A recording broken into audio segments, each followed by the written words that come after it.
Majitelia domov či bytov, ktorí chcú svoju nehnuteľnosť predať, sa dočkali. Po 2 rokoch zlacňovania nastal obrat. Ponukové ceny nehnuteľností v druhom štvrťroku tohto roka mierne vzrástli.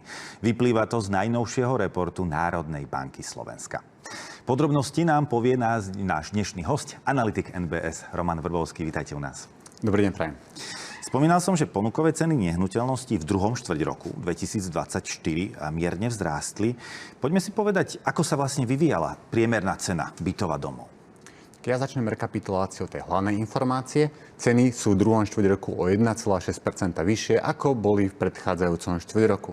Keď sa teraz pozrieme čiastkovo na jednotlivé typy, tak vidíme, že rástli aj ceny bytov, aj ceny rodinných domov.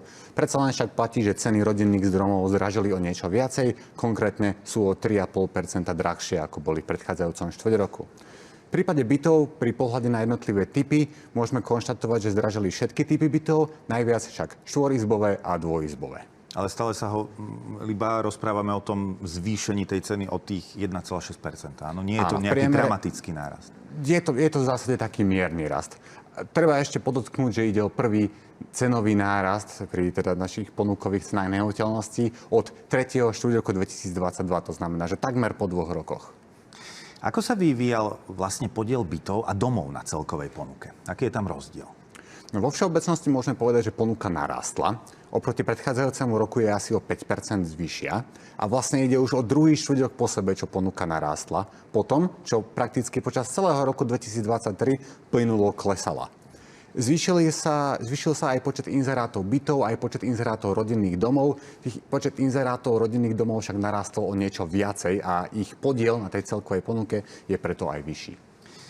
Poďme sa pozrieť do jednotlivých krajov Slovenska. Ako to vlastne vyzerá, čo sa týka priemernej ceny bývania? Kde zdražili možno nehnuteľnosti najviac? Kde možno registrujeme pokles? Ak vôbec nejaký nastal? V 6 krajoch ceny nehnuteľnosti vzrástli, v 2 krajoch ceny nehnuteľnosti klesali. To vidíme aj na grafike. Ten vývoj by sa dal zhodnotiť nejako tak, že v tých krajoch, ktorých v minulom štvrťroku ceny nehnuteľnosti klesali, tak dnes rastú a tam, kde minulé rástli, tak dnes klesajú.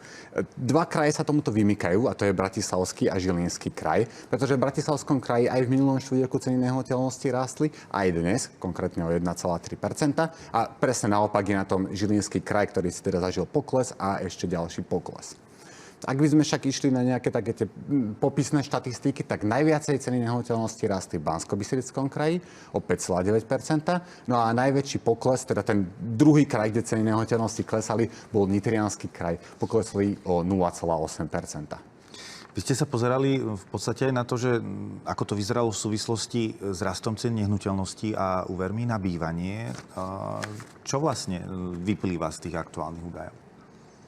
Sú to mesačné štatistiky, to znamená, že v tomto prípade sa môžeme pozrieť aj na to, že aký bol ten vývoj naprieč jednotlivými mesiacmi štvrť roka. No a z týchto údajov je vidieť, že tej najväčšej aktivite dochádzalo predovšetkým v apríli a v máji, vtedy aj najviac rastli ceny nehnuteľností, najmä teda v tom apríli, v máji už o niečo menej. Najviac sa aj čerpalo nových úverov na bývanie. V júni už pozorujeme takú viac menej stagnáciu. Podľa môjho osobného dojmu to bude súvisieť predovšetkým s tým, že začalo leto, začala dovolenková sezóna a ten realitný trh už ako keby išiel na druhú koľaj. Ešte by som k tomuto grafu mal jedno také dôležité pozorovanie, alebo taký poznatok, ktorý by som rád spomenul. A to je, že je veľmi dobré, že vidíme rast ako aj cien nehnuteľnosti, tak s ním ruka v ruke aj rast tých nových úverov na bývanie. Pretože ak by sme pozorovali napríklad len rast ponukových cien, ale nebol by reflektovaný aj na hypotekárnom trhu, tak to by zrejme v budúcnosti znamenalo, že môžeme očakávať nejakú korekciu, že ten rast tých ponukových cien je neodôvodnený. Avšak my vidíme, že súmerne s tým, ako ceny nehnuteľnosti rastú, sa aj čerpajú úvery, čo teda osobne považujem za taký zdravý vývoj. Prečo sme si v podstate na prvý rast cien nehnuteľnosti museli počkať až 2 roky?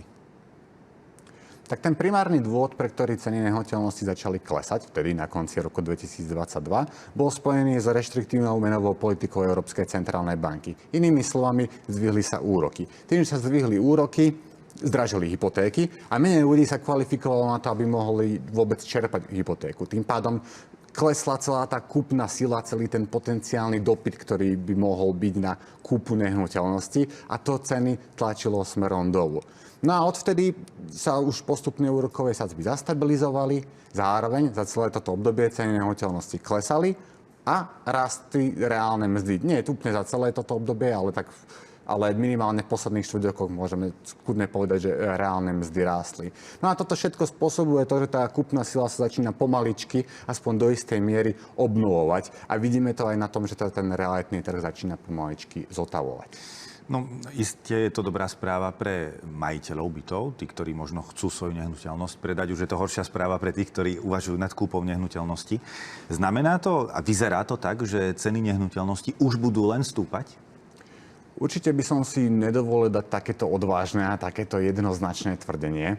Spomínal som napríklad aj tie kraje, kde je ten vývoj veľmi premenlivý, alebo aj keď sa budeme detailnejšie pozerať do jednotlivých typov nehnuteľností, do toho, či ide o novostavby alebo o staršie nehnuteľnosti, tak vo všetkých takýchto tých deleniach je vývoj veľmi, veľmi premenlivý. Skutočne, že jeden štvrťrok vidíme plus, druhý štvrťrok vidíme mínus a je celkom dosť možné, že táto premenlivosť sa časom preukáže aj na tých celkových číslach za teda bývanie celkom, na tom indikátore za celé Slovensko dokopy.